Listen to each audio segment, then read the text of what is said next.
In the U.S., there are just a few more days before the election, and no matter who you're voting for, it's safe to say that everyone is just a little bit on edge. So today we invited Omar Gallaga from the Austin American Statesman to talk about the piece that he just posted called Cheer Up, 10 Positive Things That Came Out of Election Year 2016. Welcome back, Omar. Thanks for having me. Yeah, it is kind of a bummer out there, isn't it? Everyone's really bummed out, it feels like. I was happy to read your article, I will say. Yeah. I am a ray of sunshine in everyone's life, I hope. We posted this on 512 Tech today. It's running in print on Sunday, and 512tech.com is our tech site. And yeah, I just wanted to kind of look at some things, because there were some actually pretty good things that happened online this year around the election. Like, it wasn't all doom and gloom. There was some really funny stuff. There was some stuff that was a little bit more positive. So this is me trying to cheer everybody up if election day is horrible on Tuesday. So let's start with memes. Of course, there were racist memes, there were Nazi memes, there were memes that got, taken away from, different parts with people's, they were taken from one team to the other team. But there were also some positive memes. Tell us what you loved about the election memes. There were some good memes, and I think where it came out most immediately was during the debates. One phrase, like bad hombres, or the trumped up trickle down economics. One little phrase that seemed out of place would just immediately explode on Twitter, would immediately turn into a meme, and would just be everywhere, would be on T-shirts and Facebook and in groups. So I liked that. The speed of that happening during the debates was pretty impressive. And there was one tweet that I pointed out, the one with Mary J. Blige and Hillary Clinton, that someone posted of what will you do to fix the national epidemic of hateration in this dancery, which wins my award for tweet of the year. That was my favorite tweet all year. It wins my award for awkward moment of the year. I couldn't really watch very much of it, but yeah. But that's gold. That is golden Twitter award of the year, I think.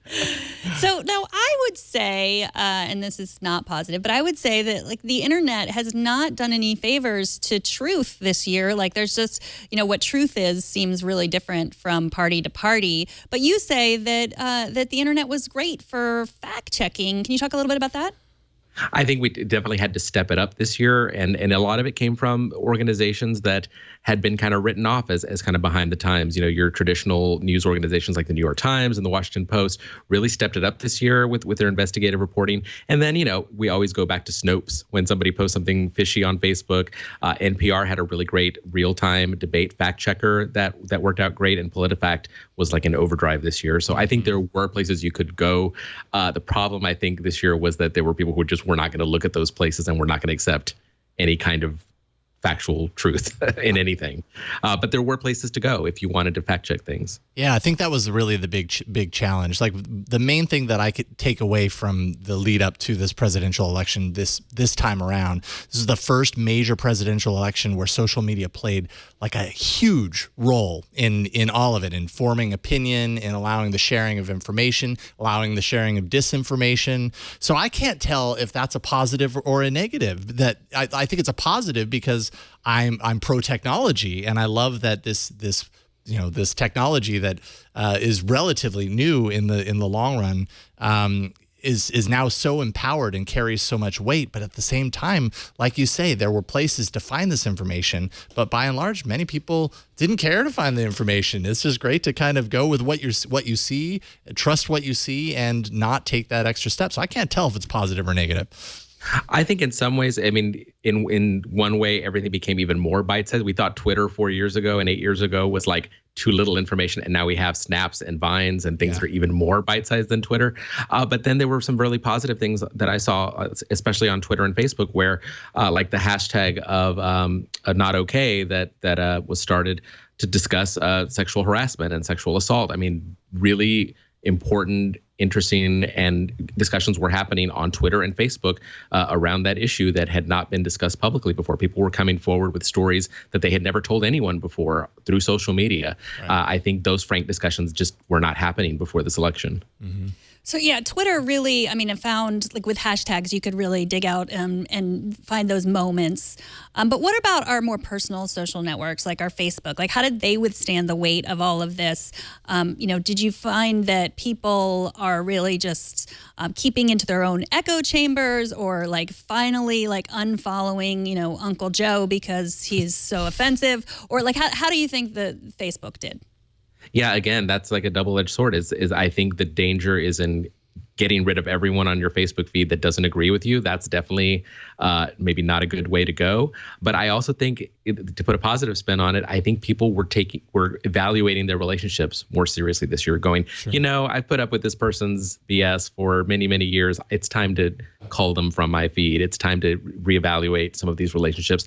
And, like I used a Maya Angelou quote in my story that when people show you who they are, believe them. You got to it exposed a lot of things about people we know that maybe we didn't want to see, but it's good to know those things when you evaluate those friendships and relationships and decide who you really want to be spending time with online. I think that's the positive of it, is that it got a lot of us to look at our friends list and go, yeah, maybe not that person, maybe not that uncle, maybe I don't need them around like I thought I did.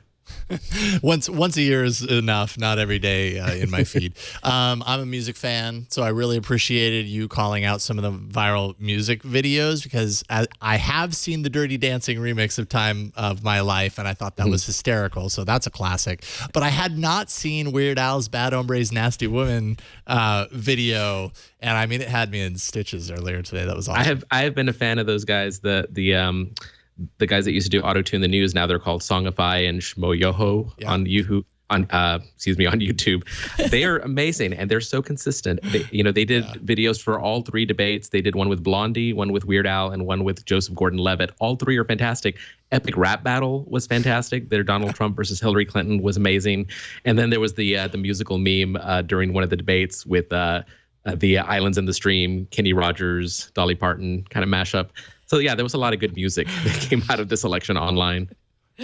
Well, we've also talked a lot about how Twitter is just, short sound bites. Like we're not getting into like the deep conversations about politics. But you point out that some podcasts have really appeared within the last 6 months or the last year and have long conversations about politics. So what were some of your favorite podcasts that covered the election so far? Yeah, I'm a little biased toward NPR, but I like their politics podcast. If you follow Sam Sanders on Twitter, he's a great follow, and takes a really middle of the road, this is crazy look at politics, and that NPR politics podcast has really reflected that of almost like a gog at all the things that are going on. Slate's Political Gabfest has been around for a long time, and that's great. They do the Trumpcast now.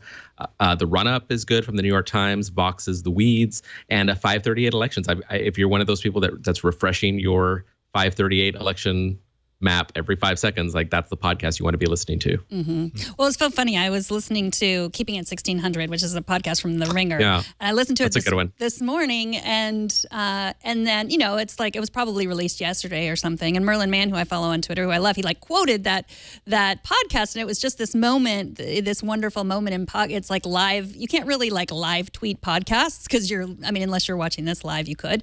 But most people download them other times. But it really is that moment of connection that you have. Shared experience as best as possible, given the technology of podcasts is all time shifted. Yeah. And I just find doing this podcast, I get connected to a lot of people that live far away from me that might have different views that I do. I've been having an email exchange with someone who wrote me about, a funny story about his iPhone being destroyed. And we had that in common, but maybe we had political views not in common. And we've been having this conversation that's very positive. No one's criticizing each other, but it's without the internet, without podcasts, I would probably have never met this person. But I've really enjoyed hearing his views and how they might, be different than mine. But we're having a conversation, not the one you see on Twitter often. So there could be positive things that come out of this. Yeah, I feel like the podcast let those conversations unspool over an hour and a half. You really can dig into something where you can't do that with a news broadcast. You can't do that with a tweet. It really allows you to have more nuanced conversations for a longer period of time and really dig into a single, you can really go micro on one particular issue for a very long time and really get into it. There was one more hashtag that you brought up called the first time voter hashtag. Tell us a little bit about that. Yeah, this is on Instagram, and I started just noticing this on my friends' feed, people that are around my age and have teenage kids who are voting for the first time. And I was like, oh, that's a great thing to like post a picture of your kid coming out of the voting booth. And I actually did a search for first time voter, and like 23,000 photos on Instagram came up, and they're all like fantastic. Like, I mean, it's just being able to see the smile on these 18 to 21, 22-year-old voting for the first time it's really like inspiring and awesome, and really kind of brings home kind of what the election's about. I mean, it gives me warm fuzzies just to look at that feed. Really, because that's what it's about, just exercising your right, like showing up, being there, voting for what you believe in, no matter what it is, just really taking your part instead of just stepping out and saying like, oh, I don't like either one of them. Like, you know, these are your choices. A lot of people fought for this right for us to vote. So thank you for pointing out the positive. Doing your part and taking a selfie. That's the American way. Yes. Exactly, yes. In 2016, absolutely. Right. Depending on your state, it may or may not be legal, but nobody's probably going to arrest you for that. Not in the booth. Don't do it in the booth. Do it outside.